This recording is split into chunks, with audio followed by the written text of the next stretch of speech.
Bienvenido a Las Otras Inteligencias, un podcast de Pablo Corral Vega.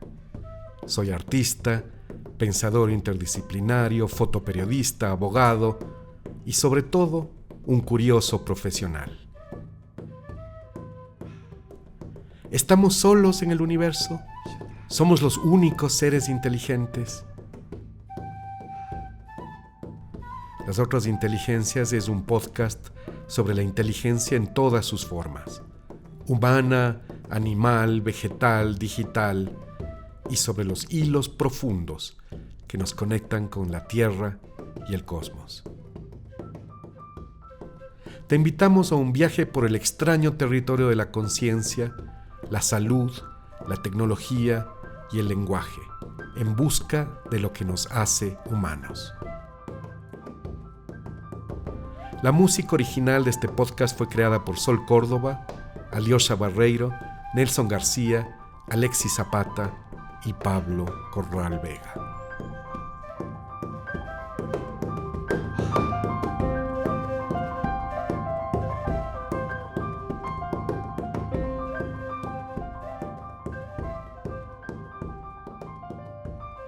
El 16 de agosto de 2025, en mi casa de Quito, tuvo lugar una tertulia que titulamos Cuando el alma florece. Reunimos a 10 ponentes, médicos, sanadores, filósofos, artistas, líderes indígenas, para explorar desde distintas tradiciones y lenguajes cómo podemos vivir con mayor plenitud, integrando cuerpo, mente, espíritu y naturaleza. Fuimos 40 personas compartiendo un día entero de conversación, ritual y silencio. Manario Shiwa, líder espiritual del pueblo Zápara, abrió el evento con una ceremonia sagrada. Y Blanca Vega, sanadora quichua de Cotacachi, nos acompañó con un cierre ancestral. Esta serie de grabaciones recoge cada una de las charlas que se ofrecieron ese día. Un testimonio sonoro de lo que sucede cuando en confianza y cuidado nos reunimos a recordar lo esencial. Porque sin miedo y sin vergüenza, cuando ustedes quieran votar en esta última fase, esa serpiente se va a transformar en un jaguar. Entonces vamos a respirar y vamos a hacer.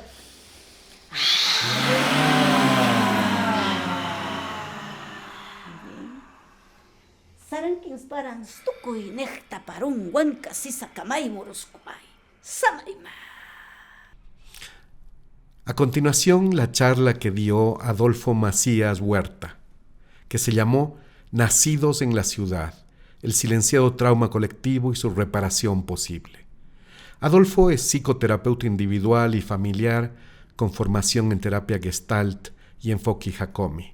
Fue docente del Instituto Crecer y actualmente facilita talleres de desarrollo personal y acompañamiento emocional.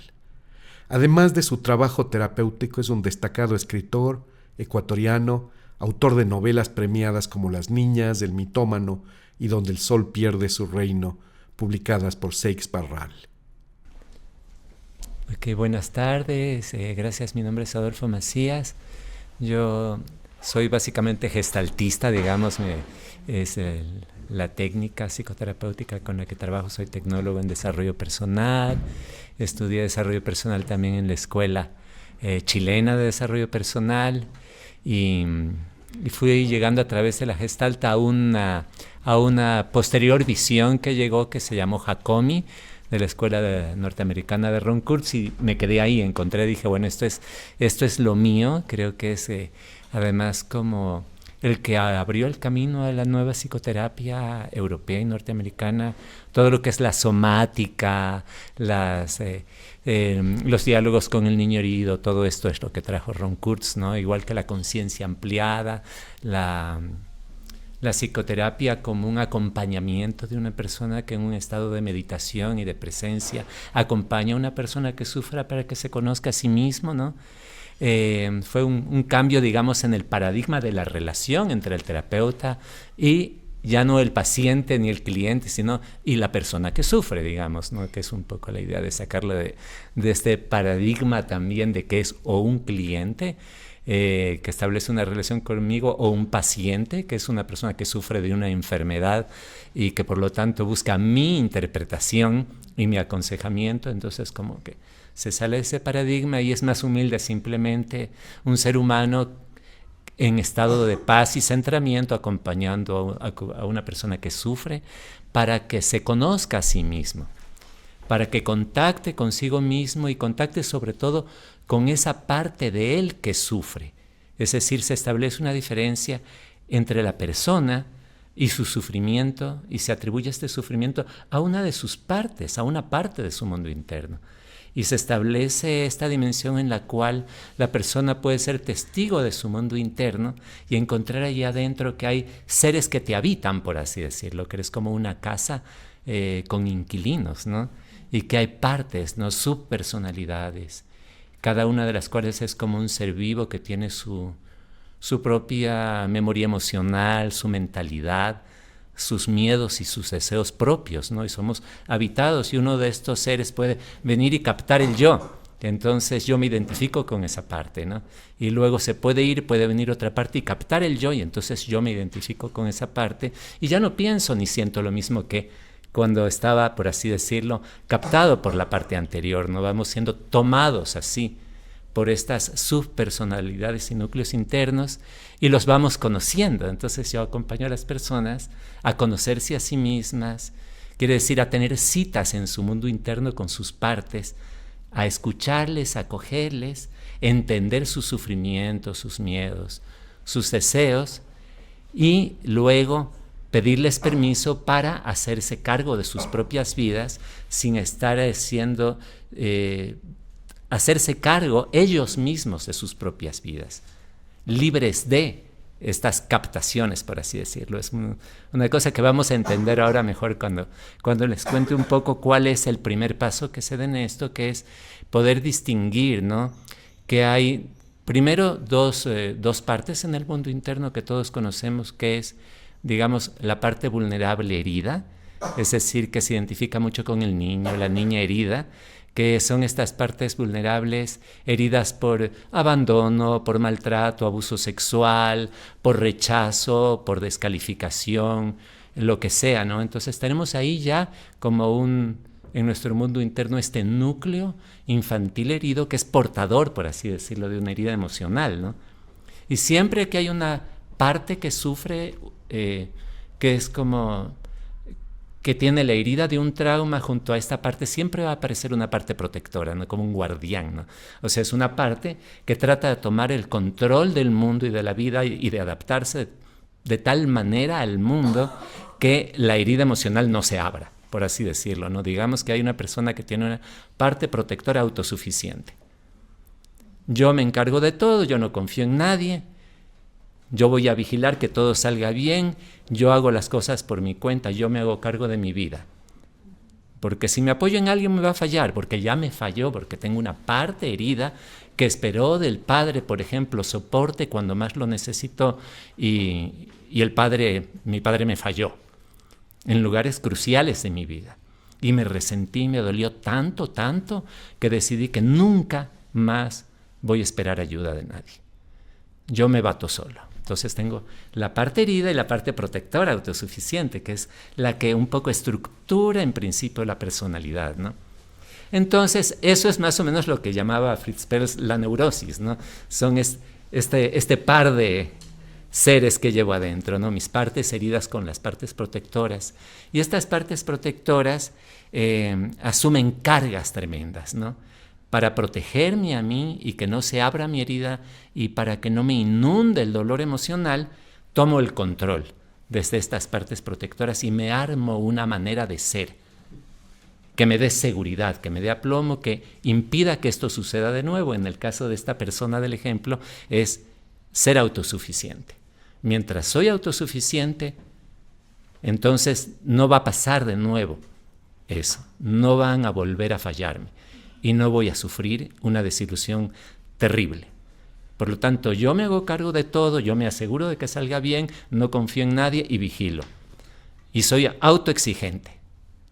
Entonces, ¿qué es lo que pasa? Que No es posible vivir así, pues, porque si vives en un nivel de autoexigencia constante y autosuficiencia, vas a colapsar, vas a estar ansioso, estresado, y va a llegar un momento en que vas a producir un montón de síntomas. Vas a extenuarte, vas a llegar a un momento en que a lo mejor tengas ataques de pánico ya como adulto, y un montón de síntomas que pueden sobrevenir como resultado de esta estrategia de adaptación al medio ambiente, por así decirlo, ¿no? Finalmente, son esos síntomas, cuando las formas de autoprotección de las personas fallan, se producen síntomas tan negativos que llegan a terapia. Generalmente todas las personas que llegan a terapia llegan con síntomas que proceden de sus estrategias de adaptación a la realidad. Son insostenibles a la larga. A la larga no puedes defenderte, porque para defenderte del medio ambiente y protegerte de que no se abran tus heridas emocionales, tienes que, de alguna manera, estar en un falso self, lo llama Winnicott. Armarte un falso self, una manera de estar en el mundo en el cual tú tienes el control de lo que muestras y de lo que no muestras. Y de cómo manipulas a las demás personas para sostener el apoyo que necesitas, ¿no? Y esto de aquí es un esfuerzo agotador para la psique. Sostener a este personaje, llamémosle, este falso self. Entonces colapsa y viene la crisis, ¿no? La crisis de identidad. ¿Quién soy yo? ¿Qué hago? Ya no me reconozco. Y entonces, en esa crisis es donde se produce el trabajo del terapeuta ingresa, ¿no? Que es ayudarle a la persona a encontrarse en su mundo interno, primero con su niño herido y luego con sus partes protectoras, y entender de qué manera, ¿no? Este niño herido adentro nuestro está sufriendo, ¿no? Está sufriendo con sus memorias emocionales dolorosas, y al mismo tiempo se está amparando en otra parte de mi ser que pretende ser fuerte por ella y sostenerle en el mundo, ¿no? Y hacer del mundo algo habitable, ¿no? Pero esta parte está fallando. Entonces, cuando ya esta parte falla, en el sistema interno aparece otra parte que le llamamos parte protectora extrema, que tiene ideas grandiosas como chumémonos, ¿no? Así, fumemos hierba, veamos pornografía, pero bebamos hasta perder la conciencia, porque en ese momento está arreglado todo por unas pocas horas, no hay sufrimiento. O sea, falla la parte protectora, viene la parte protectora extrema, que lo único que busca es eliminar el sufrimiento en minutos o en una hora máximo. No hay tiempo, esto es insoportable. Esto es insoportable, tengo que hacer algo al respecto, ¿no? Y es ahí donde entra la adicción, la compulsión de comer, etcétera, que son formas de calmar esta ansiedad terrible, porque ya la personalidad no puede contenerlo. Mi personalidad está fallando, yo ya no logra vivir en el mundo, ya no logro cuidarme. He fracasado como personaje, como personalidad. Mi personalidad está en bancarrota, ¿no? Entonces necesito aprender a vivir de nuevo, ¿no? Y ahí lo primero es acompañarle a la persona a darse cuenta de lo que le está pasando, a darse cuenta de cómo está fallando en su intento de protegerse, de cómo está, por ejemplo, hablando del ejemplo, este modo de ser autosuficiente ya se ha vuelto insostenible, es extenuante, cómo ya no logra, además, protegerse de la herida de resentimiento con las personas, siente que todo el mundo le falla, siente que nadie se compromete, que le dejan solo, etc. Entonces su herida se está abriendo progresivamente, la parte protectora está fallando y la persona necesita viajar adentro. Y viajar adentro supone acompañar a la parte herida para que descargue todas sus memorias emocionales, requiere que haya un terapeuta amoroso que le acoja en su llanto, en su dolor, durante muchas sesiones, a veces 2, 3, 5 sesiones, es volver esta historia que se abra la herida, que la persona llore, que rabie, que patalee, que llore, que insulte, que descargue. Todo esto hasta que se regule y poder luego llevarla a un estado de autorregulación y paz. Y desde esa paz maternar a su niño herido y proveerle de todo el amor que le hacía falta. Desde este otro estado de conciencia que llamamos el self. Entonces, acompañar a la persona en este viaje supone acompañarle primero a descargar, luego que descubra dentro de sí ese estado de conciencia sereno y regulado desde el cual puede, y esto es un poco mágico, citarse con su niño herido, escucharlo y decirle y darle lo que no se le dijo y lo que no recibió en el momento en que tenía que haberlo recibido. Si necesitaba palabras de ternura, darle las palabras de ternura. Si necesitaba un abrazo, darle el abrazo. Si necesitaba que le expliquen por qué su mamá actuaba como actuaba, explicárselo. Si no podía jugar porque tenía que cuidar a su hermanito, ayudarle a jugar, sentarse y jugar con él. Entonces son estos encuentros con el niño herido, se llevan una parte de la terapia y esto aplaca y permite a la persona como de alguna manera aliviarse profundamente, y a medida que se alivia, se replantea otra manera de estar en el mundo en la que ya no sea necesario protegerse de la herida. Se trata de reparar emocionalmente al niño herido para que la parte protectora se quede sin chamba. Ya no hay necesidad de protegerse de nada. Ya podemos estar en el presente de una manera relajada, porque en realidad no necesito ser autosuficiente. Esa creencia de que no hay nadie en quien confiar y que todo el mundo lo hace mal y que si yo no me ocupo nada va a salir bien, es mentira. Es mentira. Hay personas en las que no se puede confiar, hay personas en las que se puede confiar. Hay personas en las que se puede confiar en una cosa y en otras no. Y yo tengo el discernimiento y soy un adulto y yo puedo darme cuenta a quién me arrimo, con quién trabajo, puedo trabajar en equipo. Tengo derecho a descansar. ¡Wow! Eso no me lo imaginé nunca. Tengo derecho a descansar. Me voy de la oficina, regreso después de vacaciones. Ahí está la oficina, no se cayó. No he sido imprescindible. Los demás no son todos unos idiotas. Así, claro, entonces comienzo como a reorganizar mi personalidad y darme cuenta que lo que yo necesito es relajarme, confiar y trabajar en equipo. Y cambio mis creencias sobre mí mismo y sobre el mundo. Yo necesito apoyarme, necesito contar con las personas. Hay personas confiables que me quieren. No estoy solo en el mundo. Entonces se reformulan todas estas creencias, son reformuladas. Hay un cambio, por así decirlo, de chip. Cambio estas creencias dolorosas que están en las heridas emocionales de la infancia. Cambio estas creencias por creencias realistas y generosas, ¿no? Que me ayudan a vivir, y comienzo a hacer cambios, a tomar decisiones. Yo, no el terapeuta no me dice cómo interpretar lo que me pasa. Yo me doy cuenta, yo observo mi mundo interno, me doy cuenta de lo que pasa, cuál es mi historia, cómo llegué a la crisis, y yo mismo establezco los cambios, ¿no? ¿Qué necesito hacer? ¿Cuál es el cambio sanador? Si estas creencias ya no son ciertas, ¿cuáles son las creencias ciertas con las que quiero vivir? ¿Qué cambios concretos necesito hacer en mi vida para sentirme mejor? Entonces el terapeuta me apoya a mí para hacer los cambios que yo necesito para sanar. Entonces el terapeuta se convierte en este mediador por el cual una persona habla consigo misma para entenderse a sí misma y hacer lo que necesita para sentirse bien. Esto vendría a ser algo así como dejar en la persona que sufre la tarea de sanarse a sí misma. Confiar en que ella tiene lo que necesita para darse cuenta de lo que le pasa y para mejorar su vida. Tratarle como una persona, por lo tanto, con la capacidad de autorregeneración.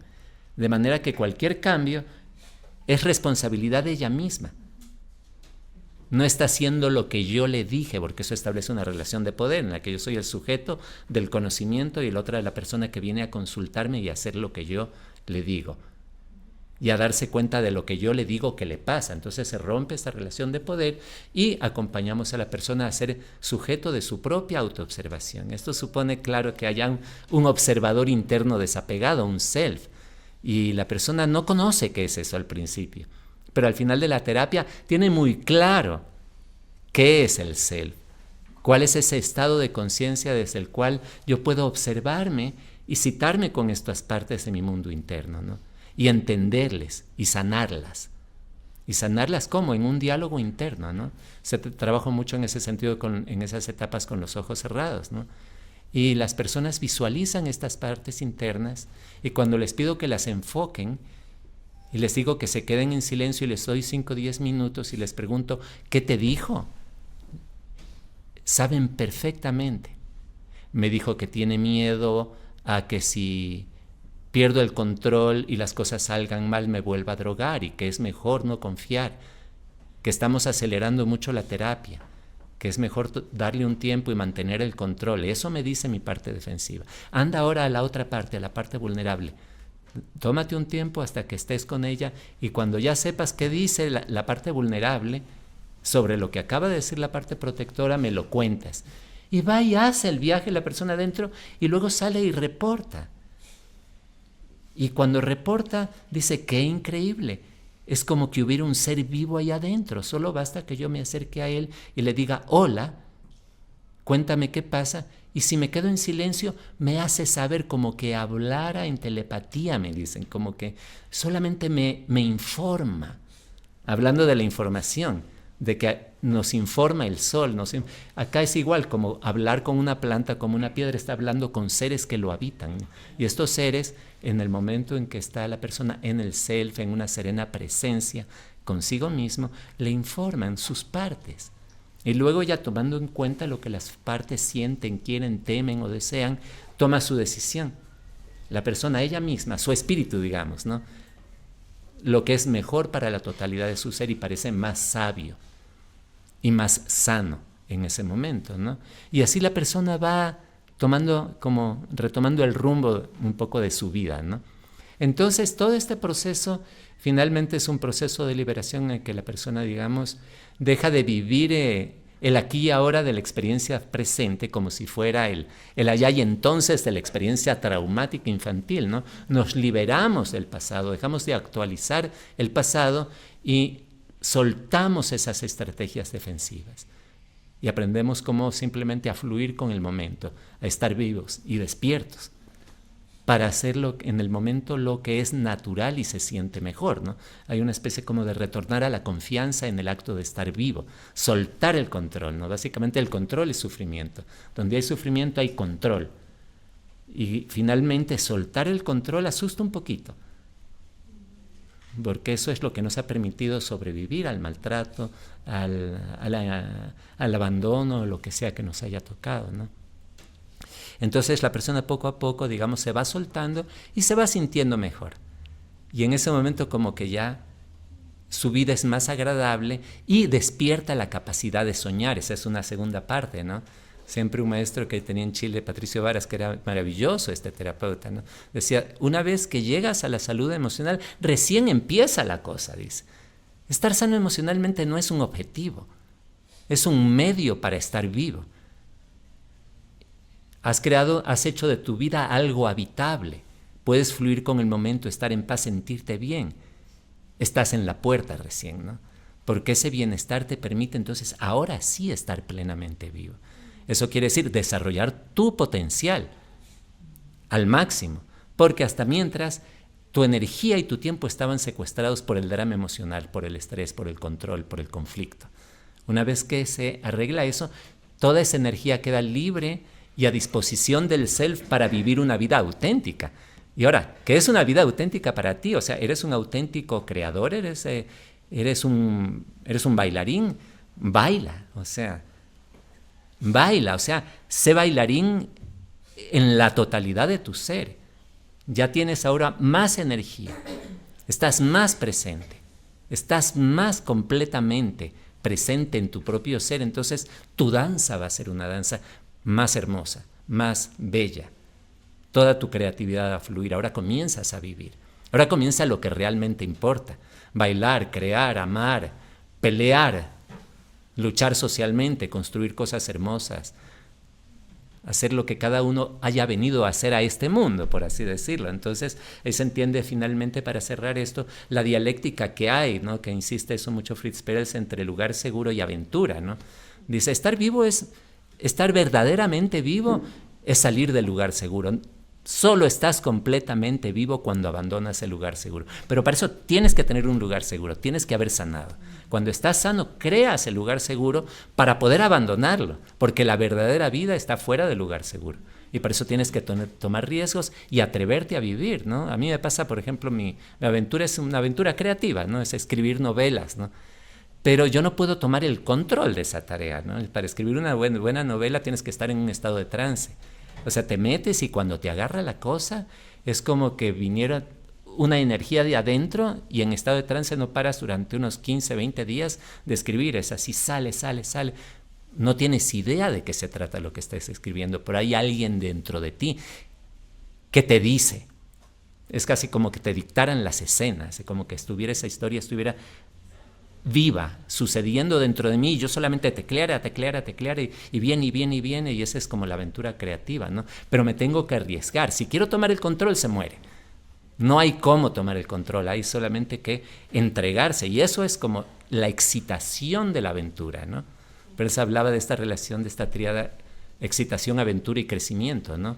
En la aventura hay riesgo, en la aventura pasan cosas y llega un montón de información que luego, cuando regresas al lugar seguro, procesas. Entonces se da esta dialéctica: lugar seguro, aventura. Entonces, y en la aventura hay excitación óptima, hay trance, hay esto que podría decir Jung: somos poseídos por los dioses que nos habitan. Es como si se desencadenara la energía del inconsciente y dispusiéramos esa energía para hacer cosas, y hacer cosas que no sabíamos que éramos capaces de hacer. Como cuando, yo no sé, será eso lo que le pasa a Messi, ¿no? A ratos en ciertos partidos que tú dices, increíble, está poseído por el Dios que lo habita. O sea, en ese partido ya está haciendo algo que lo supera a sí mismo, está en estado de trance, está inspirado, dicen los comentaristas. Igual un bailarín, igual un arquitecto, igual un cocinero, el día en que hizo un gran plato y se le vino intuitivamente esta combinación de sabores no ha sido creada nunca y se le viene. Y es un plato absolutamente una creación, está inspirado en ese momento, está conectado. Esa es la aventura. En la aventura ahí está este nivel alto de excitación en el cual logramos canalizar cosas con la ayuda del inconsciente. Entonces se produce esta maravilla, ¿no? Que es la obra de arte, ¿no?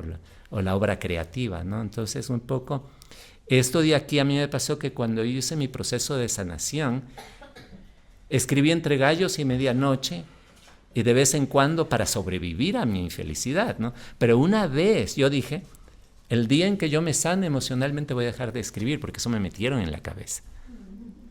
El día en que sané emocionalmente, dejé las drogas y comencé a vivir, arreglé mi matrimonio y comencé a vivir bien, comencé a escribir muchísimo mejor.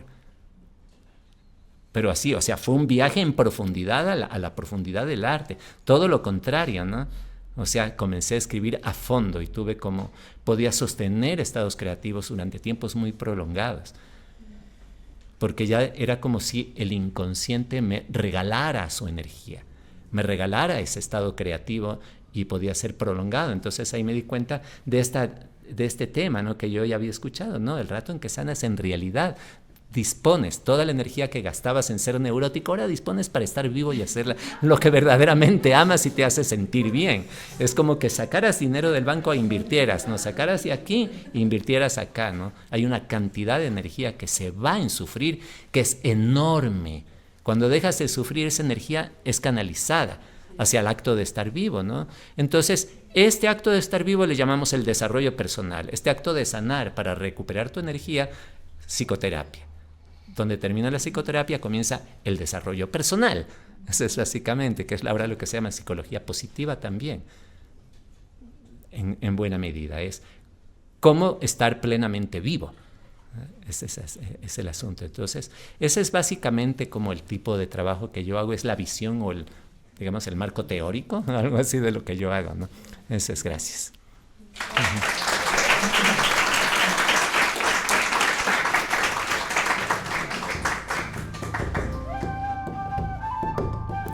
Gracias por escuchar Las Otras Inteligencias. Las Otras Inteligencias es un podcast sobre la inteligencia en todas sus formas, humana, animal, vegetal, digital, y sobre los hilos profundos que nos conectan con la Tierra y el cosmos.